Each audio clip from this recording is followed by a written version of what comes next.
Hello friends, ఇప్పుడైతే నేను zero balance account ఎలా తీసుకోవాలో మీకు చెప్తాను. చాలామందికి జీరో బ్యాలెన్స్ అకౌంట్ ఉంటుందని కూడా తెలియదు బ్యాంకులలో. ఇప్పుడైతే మనకి 2 బ్యాంక్ అకౌంట్లో ఉన్నాయి. ఎగ్జాంపుల్గా వచ్చి ఫెడరల్ బ్యాంక్లో మీకు జీరో బ్యాలెన్స్ అకౌంట్ వస్తుంది.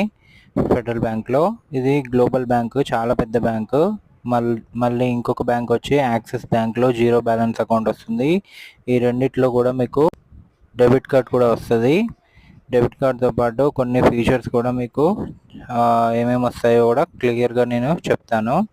మీరు చేయాల్సిందల్లా ఏం లేదు, నాకు వాట్సాప్ నెంబర్కి ఒకసారి హాయ్ అని పెట్టండి. నేను కామెంట్లో నా వాట్సాప్ నెంబర్ పంపిస్తాను. జీరో బ్యాలెన్స్ అకౌంట్ ఇది, మీకు ఎలాంటి ఛార్జెస్ కూడా ఉండవు. Thank you.